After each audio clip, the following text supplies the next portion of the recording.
Hello, and welcome to tonight's Artists in Conversation. This event is in conjunction with the Fiber and Textile Art Exhibition Threads Laid Bare at Drake University's Anderson Gallery. I'm curator Emily Newman. Tonight I'll be introducing two artists who are included in the exhibition and let them converse with one another. The topics the artists will cover range from the importance of craft, aging, memory, and the use of texts within their artwork and practice. Before we begin, I would like to acknowledge the Iowa Arts Council with funding from the National Endowment of the Arts for their support in this exhibition and its programming. I would also like to acknowledge the land upon which the Anderson Gallery at Drake University sits is the traditional, ancestral, and unceded land of the Iowa tribe of Kansas and Nebraska, the Iowa tribe of Oklahoma, and the Meskwaki Nation of the Sac and Fox tribe of the Mississippi. I would also like to thank Lydia White, Anderson Gallery student worker and tech guru extraordinaire, and Julia Franklin, the Anderson Gallery manager, for her support. Thanks to Anne and Anna for their commitments to this exhibition and generosity of time, and thank you, our virtual viewers, for joining this event tonight. The two artists with us this evening live and work 1,000 miles apart, but share similar interests as artists. I will be introducing each artist separately, but will allow the power of live stream to zoom to their screens so that they will be able to introduce their own artwork. After each artist has been introduced and we have a sense of their artwork and practice, I will join Anne and Anna together for our conversation. Let me introduce our first artist. Anna Carlson is a visual artist practicing in Minneapolis, Minnesota. She had a long career in clothing design before she received her MFA in graphic design from the University of Minnesota. Anna has shown in numerous exhibitions, including at the New Bedford Art Museum in Massachusetts and the Oregon College of Art and Craft. She has also been awarded and attended artist residencies in Red Wing, Minnesota, and Arteles Art Creative Center in Finland. Anna is an avid traveler and collects images, texts, and textures wherever she goes. Anna, I'm so glad you can join us.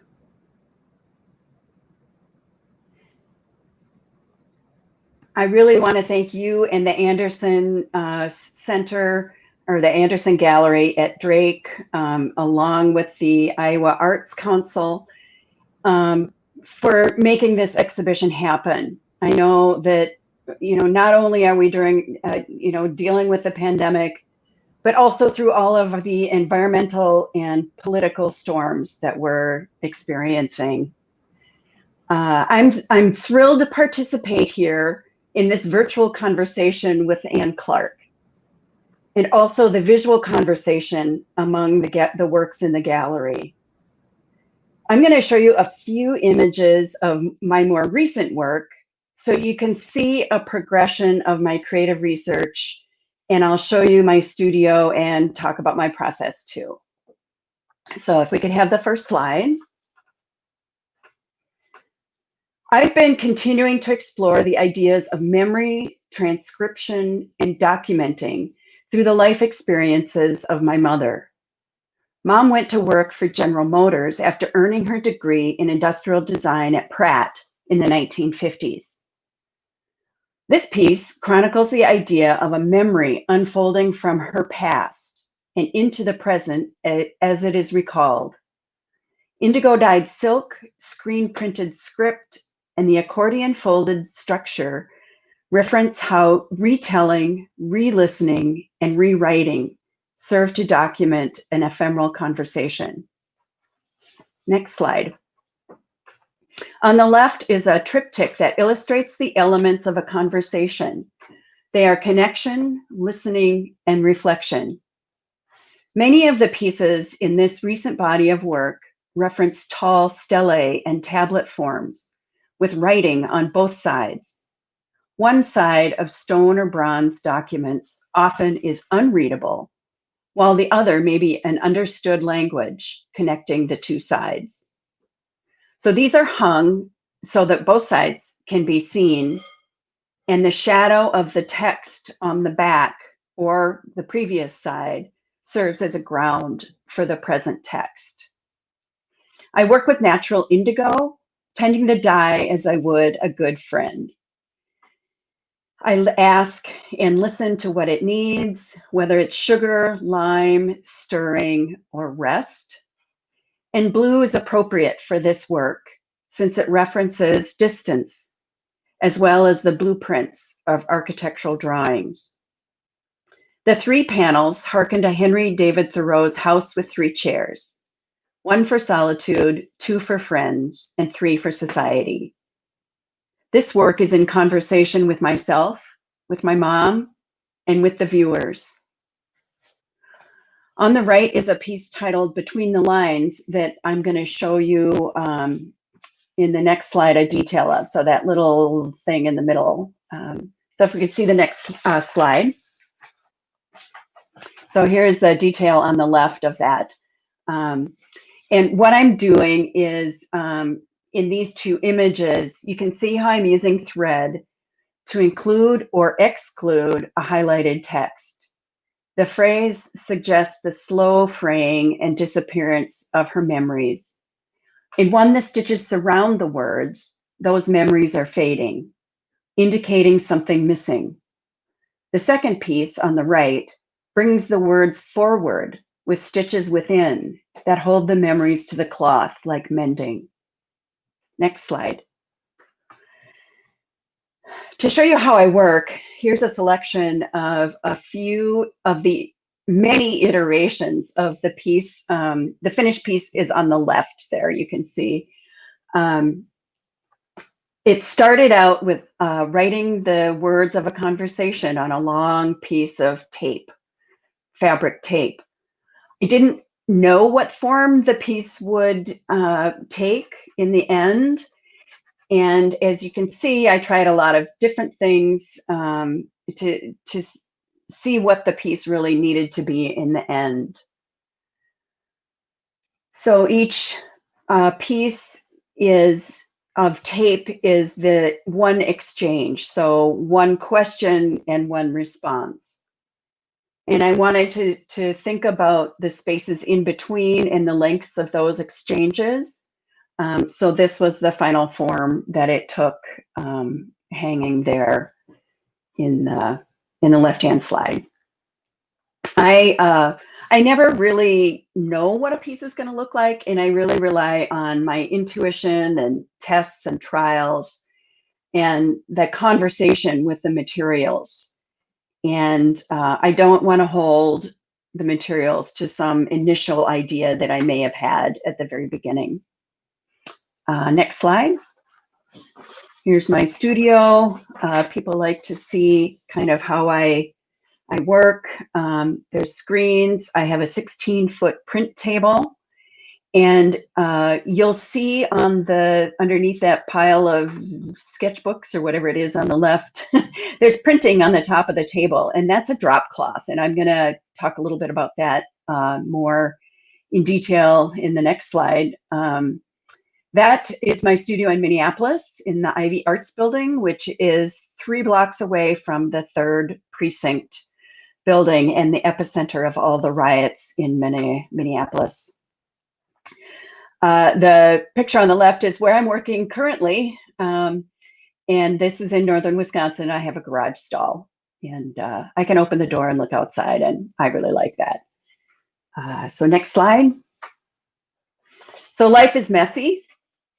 And these are images of some of the bleed through from some of the pieces.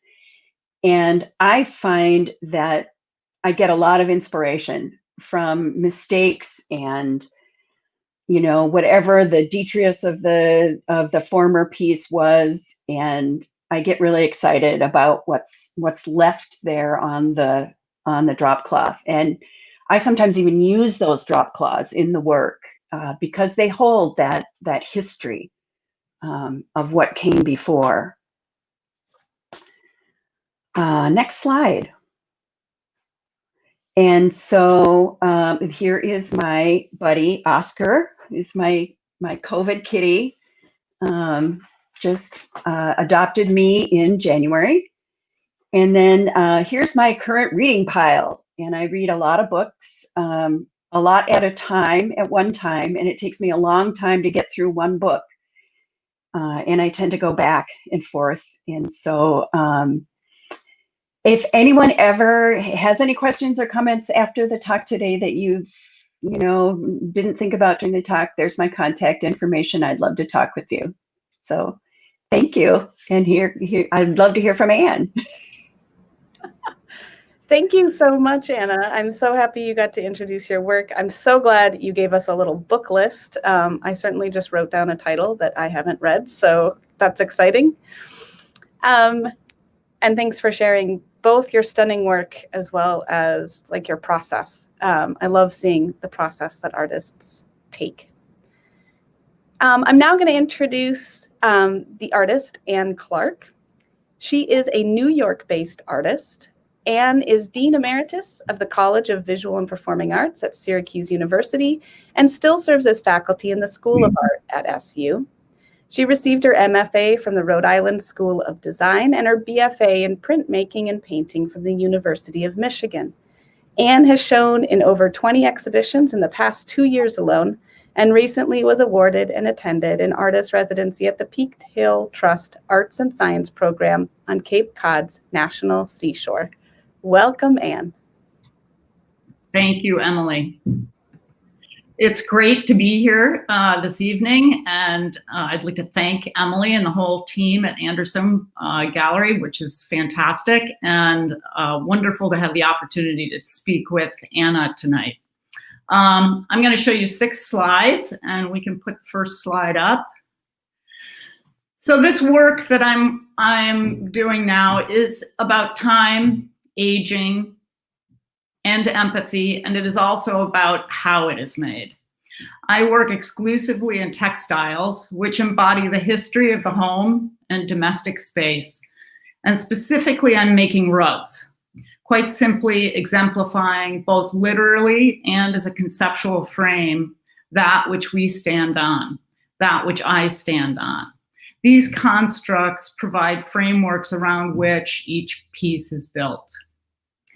I live at the intersection where my present life meets with caring for my 100-year-old mother, where all roads wind back through the past. This is the lens through which I am seeing. This slide is an example of how I use photography for my work. The piece on the left is a finished, knitted, felted piece, which is hard to tell online.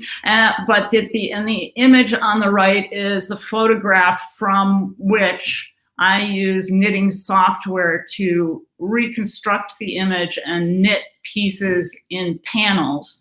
I've added to this poker notes, which in many ways are reflective of my mother. The title of this piece is Arrival.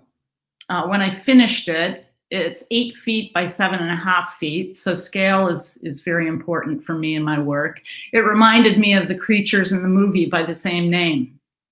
The reason for the title sticking is that my experience with her of how she experiences time and how I experience time and communication when with her feels a lot like how time is depicted in that movie. Next slide, please. This piece, these 2 pieces are called Time Notes Day and Night, and Time Notes Day is the piece that's in the show. I often work in pairs, dual images that are day and night, using the same imagery with some changes. In part, this inherently reflects the nature of caregiving, and also it might be because I'm a twin, and that for me, having a pair is a kind of balance, always to have 2.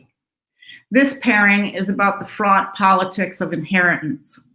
Those are my sisters, twin sisters' eyes looking over an image of an early printout of computer data on time.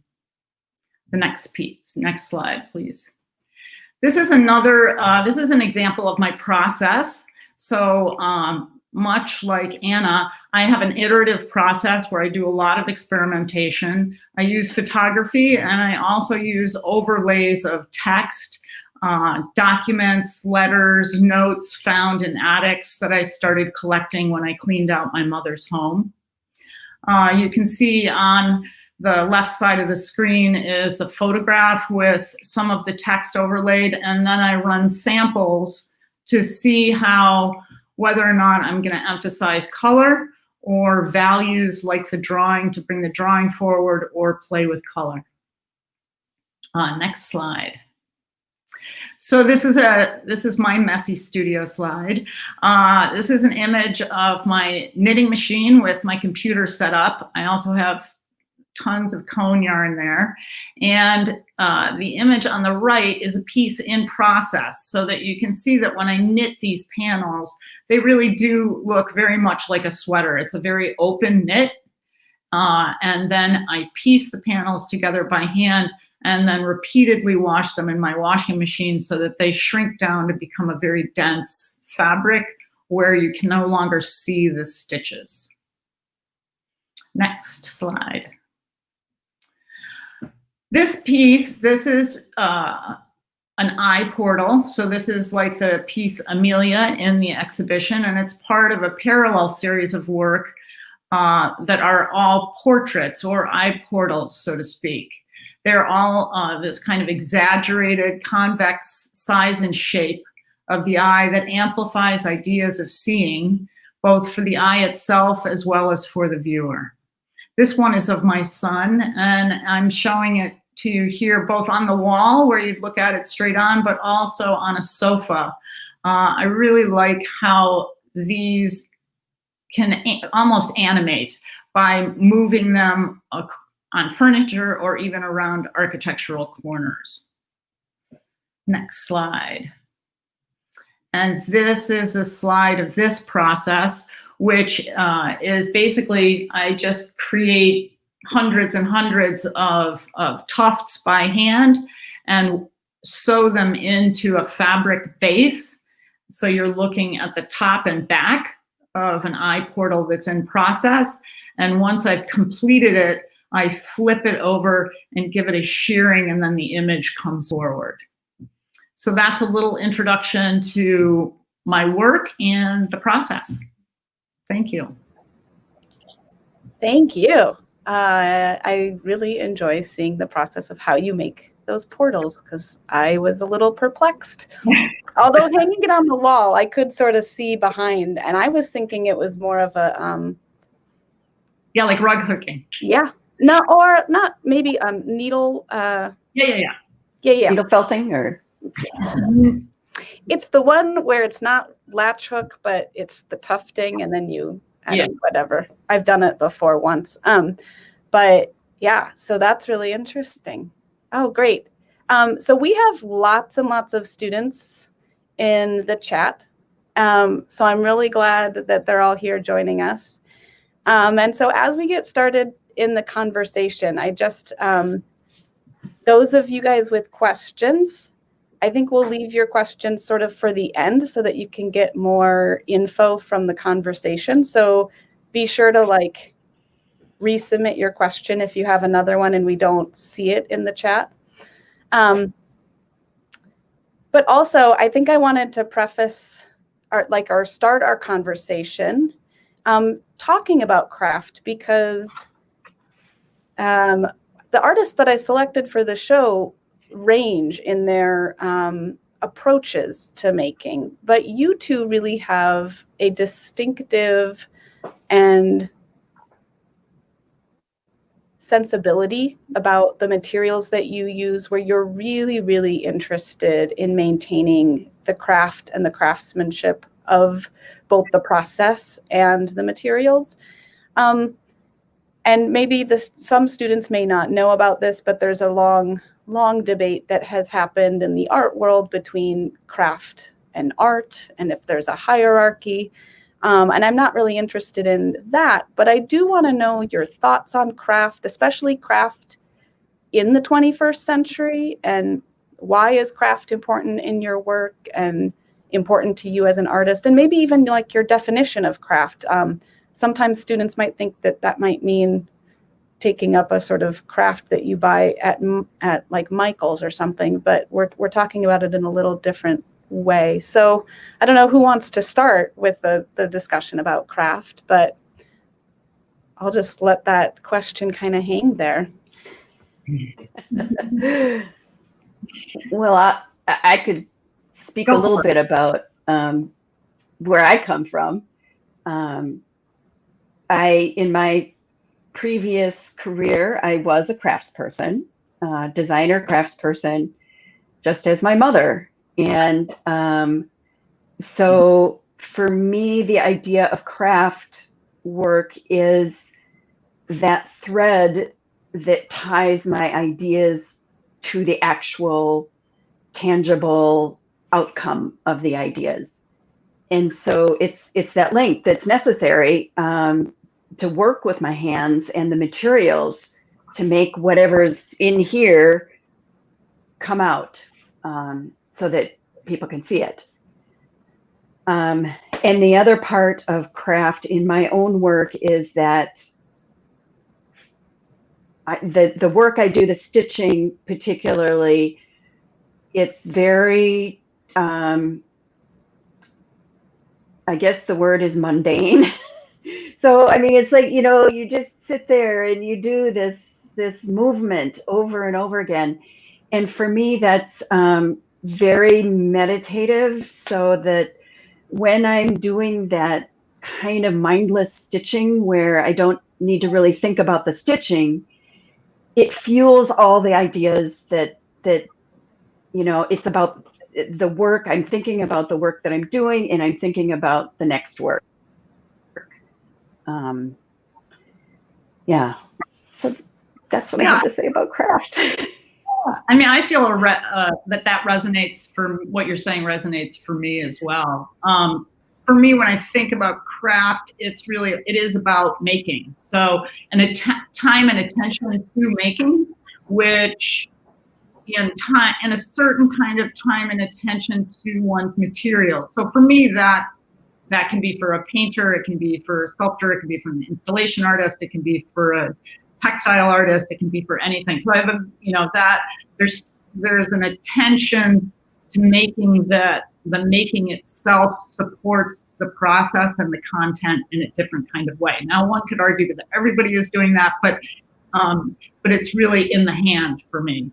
I think also there is a kind of a rhythm to my process in making, much in the same way that Anna is talking about, is that there's intensive periods of experimentation and sampling and figuring out what materials are going to work for an image and how big and what the idea is.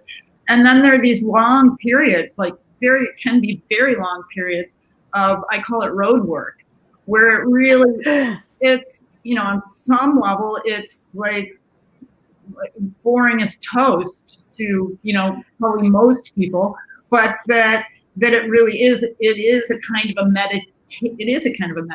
It's repetitive, it's lengthy, it takes up a lot of time, and there's thought that takes place there, but there's also a sense of productivity towards an end. There's like this end game. So it's not just sort of a fugue state of working. There's an end game that kind of justifies that work. Yeah. And Anna, you were talking about how during that sort of tedium, you start thinking about the other things that you'd like to work, or like future things.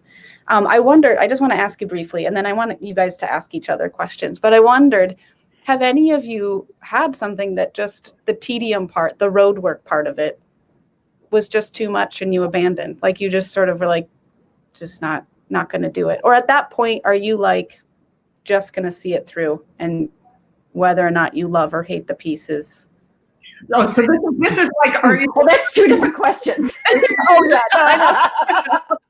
Right. I mean, I think it's like the question: do you finish a book that you've started, even if you don't like it? Yes. Is there like this commitment that you're just like, well, I've already put in 150 hours or whatever. I'm just gonna see it through. Like, just do it. Or is there something where you're like, nope, moving on, doing something else. I think that for me, there's a point. I mean, I back up a lot. I mean, that's the sort of pre-work.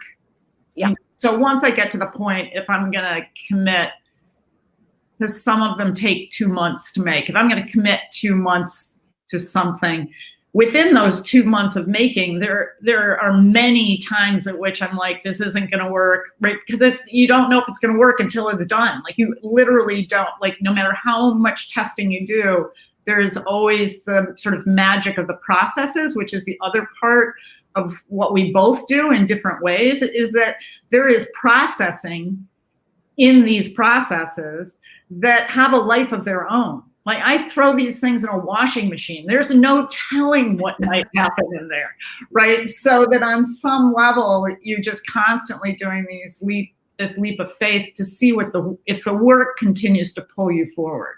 I mean, that's what it is for me.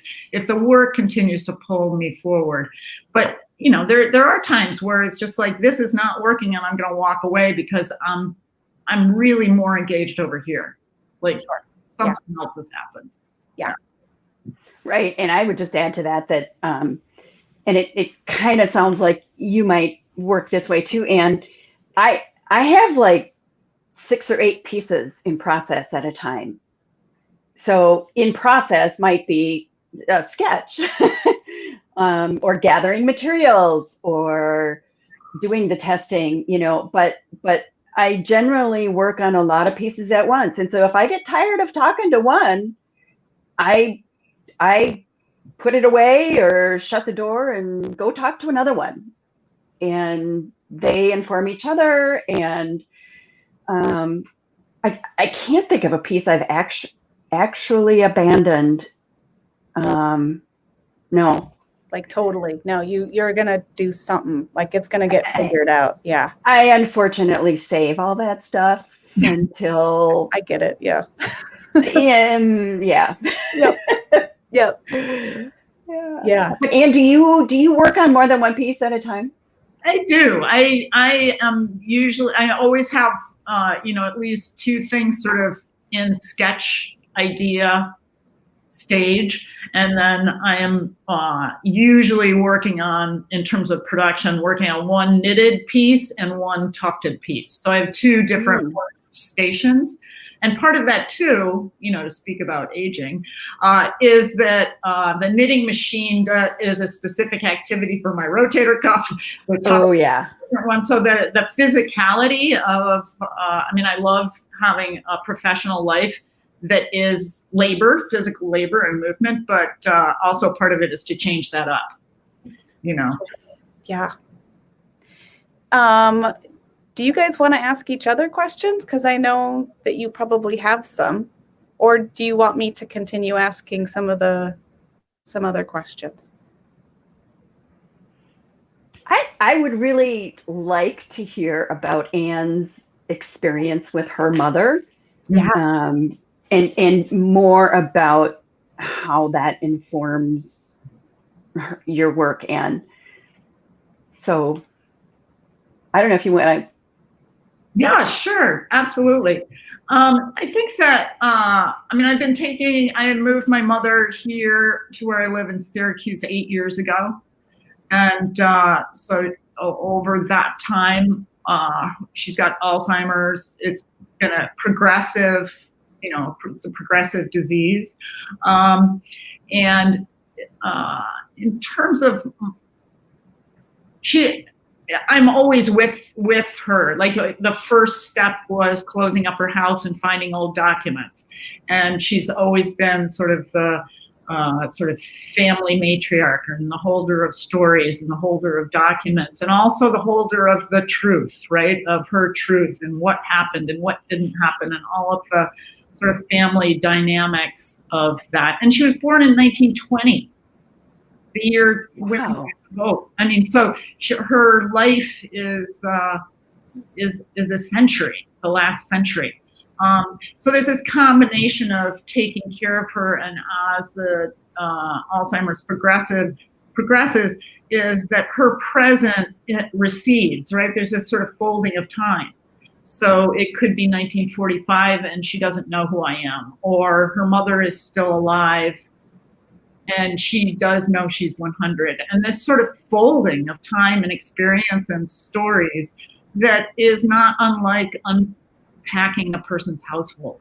So in terms of my work and processing that experience, it really has been just this layering of combinations of, I videotape her, I take pictures of her, I take notes and letters, and really just keep moving them around to see what resonates in terms of image play and how I'm feeling, so that it really, each piece isn't a specific story. It's like a soup. Mm. Yeah.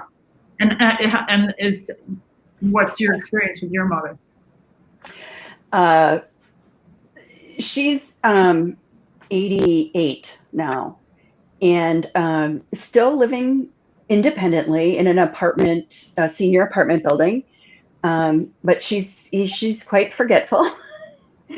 And I'm noticing the difference in the stories she tells me, because at first we were talking mostly about her professional career, and I was real interested in that and hearing, about what life was like for a professional woman in the 1950s. And now she talks more about her childhood. Mm. So that's kind of changed. But, the journey is teaching me empathy and patience that I never had. And just finding out about someone is so precious. Yeah. Yeah. So, yeah, I think that the thing that I've thought about most lately is, what is going to be for me the stickiest story from my life. Like, because there are things that no matter what happens with how she is, she remembers them and brings them forward. So there are these things that these sort of narratives that you might assume would be a sticky part of her life, and then others from the outside are like, why would that be something that would keep coming up? So it's like there are these stories that keep coming up like a bottle bobbing, and they're super, super sticky for her for over 100 years. There's like this handful of stories. So it makes me, it's sort of like, what really matters? How do you depict that? What really matters for me? What are the truly meaningful stories from your life, for better and worse, like for joy and sorrow? Because that's also the part of it, is that this is joy and sorrow. This is not all joyful, right? And it's kind of, that's that empathy part of sort of staying with where she is. Exactly. And not having to make it mine or something. Yeah, my mother, I'm finding out that we have so many parallels, that, we both come from not the domestic textile background that a lot of people are familiar with, but, we were both trained as designers, and that's my background is textile design, and her background was in industrial design, and she got into fabric and weaving and all of that. And so I find that interesting that I can have those discussions about design and art with my mother, and yeah. I was going to ask you if either of you, if your mothers have seen the things that you've made, that you've made referencing them, or if that's something that maybe isn't really going to happen. No, my mom, I took her to the exhibition, and she sees the work, and she says, "Oh, those are my words." Wow.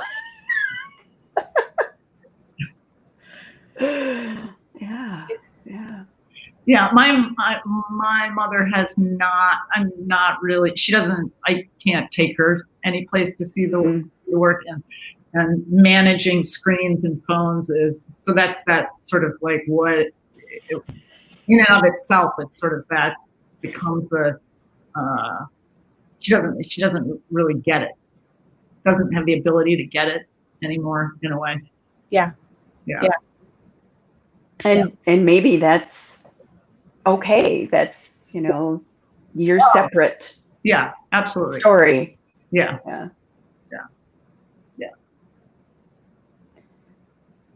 Let's talk about the text that you all reference, because you both deal with text in different ways, through the physical. Yeah, I don't know. I guess maybe what has brought you to dealing with text? I think a lot of that I'm sort of realizing as you showed your process is that process is really an important part of revealing the text as a visual element for you both. Mm-hmm. And I don't know if you want to expand upon that, but I feel like that, just seeing your in-process shots and your studio shots, it was like, oh yeah, okay, that's how that works.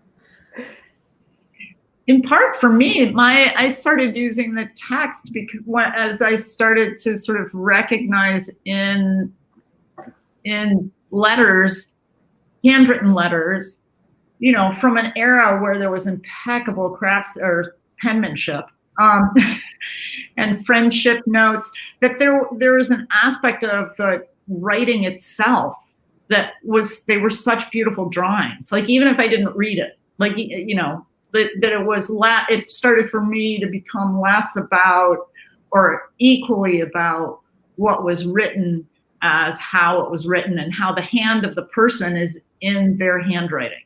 So handwriting was where I started with text, which has sort of expanded to include other sorts of text sources, but that the handwriting as expressing the person, and is where it started. There's some people where if you look at their study notes, you're like, oh my God, that is so you, how you're organizing paper, right? It's that people and that's also a connection to drawing and visual. And that's also a textile thing, is that handwriting and textiles are ubiquitous. It's a welcome, for me, it's an invitation to everyone to have a way into the work, right? Everyone knows handwriting. Everyone lives with textiles in their lives. So even if there's a discomfort or an unknowing about how to engage with the work, at least there's that familiarity, which everybody recognizes on some level. I actually started out with typography. My MFA is in graphic design. And so I became interested in how the patterns of letters looked on a page. And, I got really interested in the lines and the circles and the curves and all of that put together. I just really identified with that kind of mark making. Since then, I've also been more recently exploring the handwriting because of I feel that that's more relevant to these conversations I'm having with my mother, because they are, they're more intimate. And they, it is that sort of personal connection. But I go back and forth between the typography and the handwriting because I feel that part of what I'm doing is documenting what my mother says. And so for me, the typography is more, it's more firm in, it makes it more official. Which I think is important when you're talking about, the history of very early feminism and things like that. So, but my family has been involved in writing and typography and transcripts and things like that. Both of my grandfathers wrote, And my mother's father, he actually made books about his travels. And they lived in Iran for several years. And so he made these books and he wrote out the story in it's not his own handwriting. It's that prescribed handwriting that they taught you. It had to be this way. And it was gorgeous. I mean, it's almost like typography. Right. Yeah. Yeah. So I'm just really fascinated by those patterns of lines. Yeah. And then you also sort of deal with speech too. Like you deal with sort of speech patterns, which is a whole other level of dealing with text, because suddenly now you're dealing with intonations and pausing and the sort of even the absence of these things, or within speech, and sort of how that engages I think engages our senses beyond the written word, because it right because they're, when you read a transcript, there's no emotion, and it's just the typed. You don't understand how long the pauses might be, where things sound more firm, like Mom is sometimes very firm about what she remembers.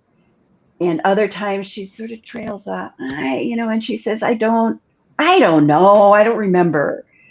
So that kind of thing for me, to capture that within the recording of the document, is important. I did a lot of experimentation with some of those software things, that you can, verbal software stuff. And it's amazing, not only how many errors there are, but it's more work. It was more work to do that than it was to sit and listen and handwrite. And that's how I do it. I sit there with a notebook and my earphones and I handwrite what she says and stop and start.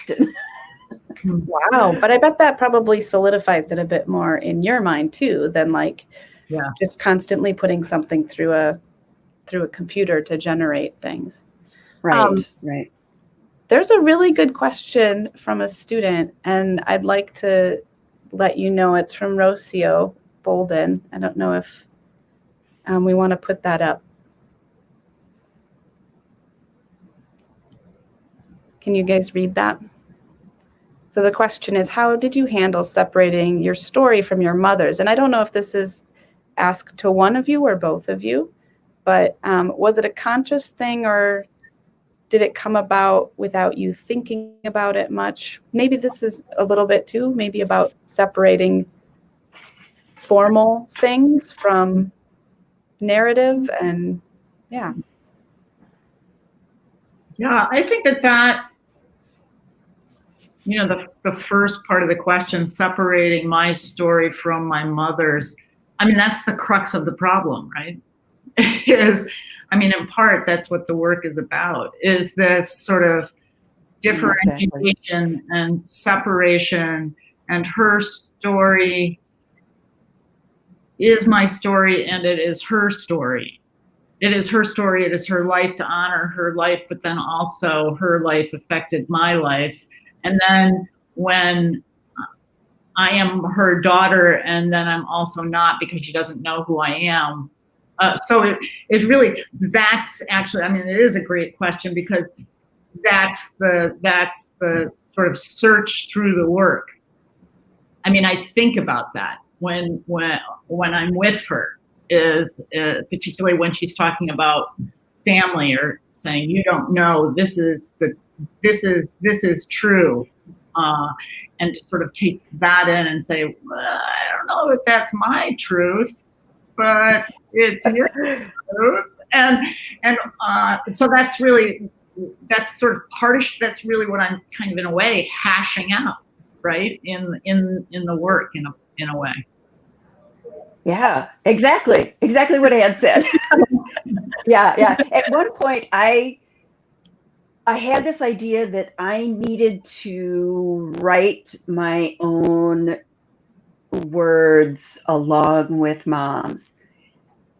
And I realized that, my contribution to the conversation is, in the actual conversation is asking the questions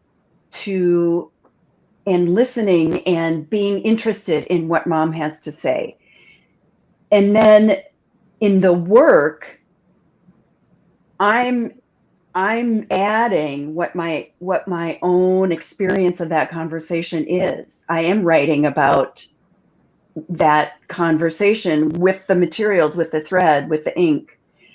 And they're not really, we can't separate them. It's a bowl of noodles. Yeah. I like all of these metaphors to bowls of soup and noodles. I feel like those are so appropriate. I lost my train. Oh, this might be, maybe this is both a more like existential question, or maybe it's kind of just a dumb question, but I was thinking, is this a lifetime for you both? This exploration of these stories of your mothers? And I say a dumb question because we don't know when we Right. go, but at the same time, as you think towards the future, is this something you continue? Do you look that far ahead, or is it sort of like series by series or piece by piece? I think about that all the time. I loved how you, Anne, said that you work with these parallel bodies of work. And so far, I've had a few sort of side projects, but this has been kind of my major deal, is these conversations with my mother. But I am ready to not abandon those, but also add the conversations and words of other people. I think it's time for me to really, that's something I can do is listen to the words that people have to say and then make them visible to other people. And so that I just see that as my role as an artist. And so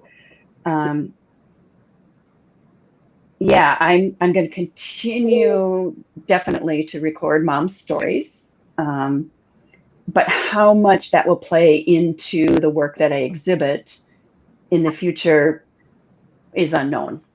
Mm-hmm. Yeah, I think that for me, mortality. My mother is 100 years old. Is a daily question. So lifetime is a daily question, right? And so I struggle with that.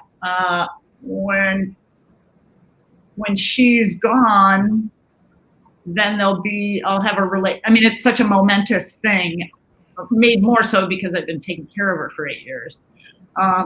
And I do think about how, because when I put the work out into the world, there is my story with my mother, which does, it is about broader issues.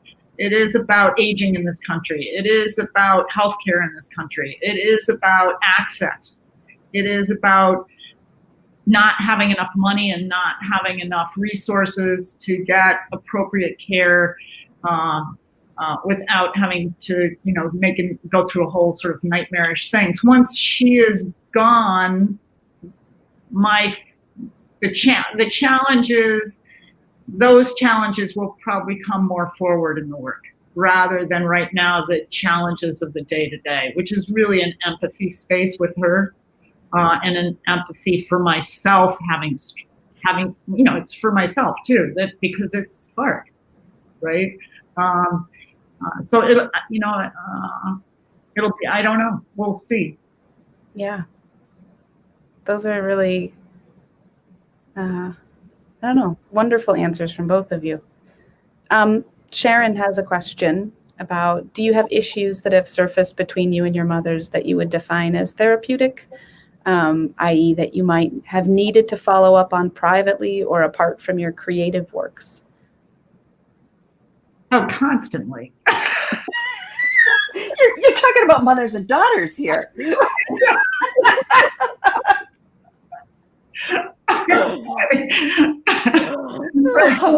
work is magically transformative, and then there's like backstage, right? Oh Yeah, because there is, right? I mean, there's also a circling around. Anna, I don't know if you have, siblings, and there's siblings and memories, and for my mother, there's so many people who are gone, and of people who I had relationships to that get rewritten. That's like, what? That happened? So there's plenty of stuff to work on that isn't in the artwork per se. Oh yeah. But I think it's important though that those issues do come up, and it makes me think about them in a different way because of how I've been working with what she tells me. So it makes me more in tune with, okay, she says this, but what does she really mean? Yeah. Or, I'm going to ask her about that again another day and see if I get a different answer. Yeah. Anna, this is maybe more towards you because you deal with like the text or her story as a sort of a direct source. Do you ever, maybe censor is not the right word, but do you ever censor things? Do you ever think like, oh, good question. Like that's not, you're talking about different truths, but at some point you might be like, no, that is just not at all correct. Or, censorship a part of your process, both of you then, I guess. You mean censoring in the sense of what she's saying is accurate? No, or private. Or private, okay. I only edit for clarity. So sometimes, like she'll hum and ha like a whole lot, and I don't put in hum, ha, and the other thing is there's a few times that when she's talking about her professional life and she names names that I have taken those names out for privacy. That's and I ask her. I have her permission to use these words. So and she's still making her own decisions, and so she can tell me. Yeah.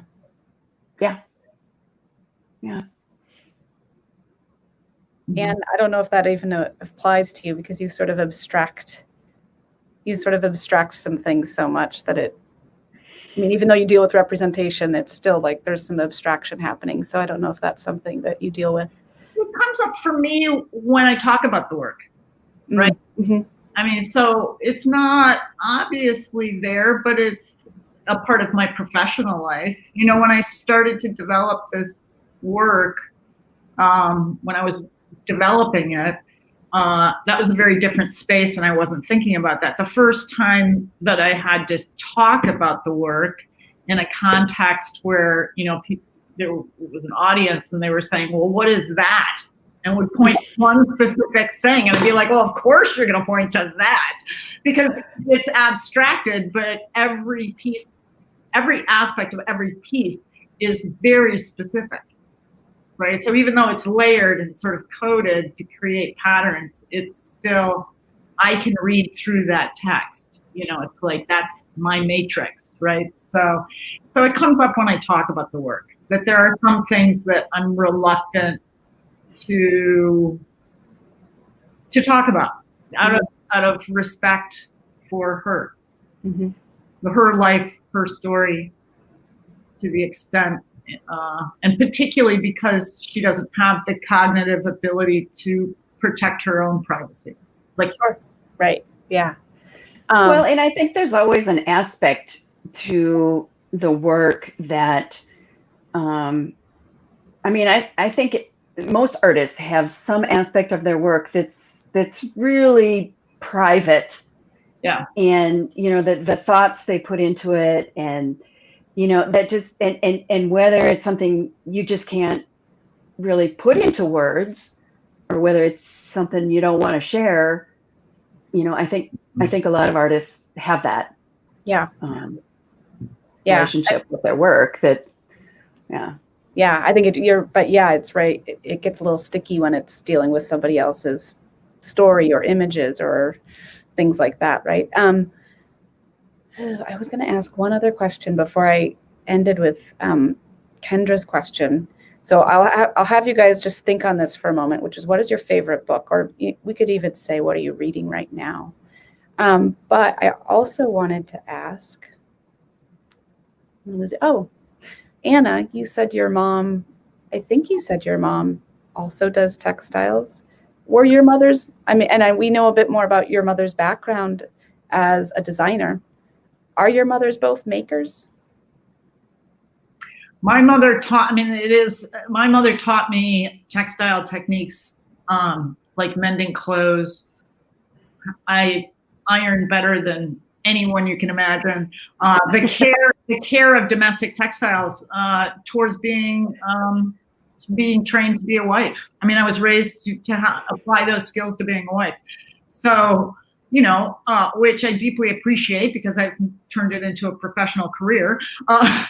But, she was born in 1920. You know, that the goal, and she was 40 when I was born. So, still for her daughters, the goal was to get married. So that was the starting point for me. Mm-hmm. The stickiness of that dissonance of an expression of caring. Here, this is how you needlepoint, honey. And having that make my head explode as a teenager. Like, really? Are you kidding me? And, and then at the end of the day, what am I doing? I'm doing textile techniques, and I'm making domestic objects. Making rugs. You're making rugs. Exactly. So, yeah. Anna, I think I mentioned. Does your mom? Yeah, my mom was a maker. So she, I hope I don't talk too long here. We've only got a few more minutes, but anyway, she was a maker. She was a designer. At the end of her career, she was weaving ecclesiastical textiles. So I came to it from, again, textiles. Yeah, we had cloth everywhere, and we appreciated cloth and played dress up and all of that. But I also grew up underneath a loom, and she was a well-known professional weaver in our region, with doing commissioned work. So it's a little different. Yeah. All right. Well, will you two leave us with a book that you are currently reading, or one that was important to you? So I just finished Ann Patchett's State of Wonder. Mm-hmm. Oh, yeah. I love that. Wonderful. And I'm currently reading The Yellow House by Sarah Broom, I think, which is excellent. Mm-hmm. This is one, let's see if I can get it. It's on my reading pile. So I've read it once, and it took me about 2 years to read it. And I take copious notes when I read books, and I just keep going back to it. It's just fascinating. But, if you don't want to read a really long book about writing, Nova has some episodes right now on the origins of the alphabet. So you can get those online, and they're fantastic. If you're interested in writing and letters and stuff like that. Wonderful. All right, Anne and Anna, our time is done, but thank you so much. This was just a great conversation. Thank you. Oh, do we have to end? Can we go on? I know. Thank you. Thank you so much. Thank you both so much.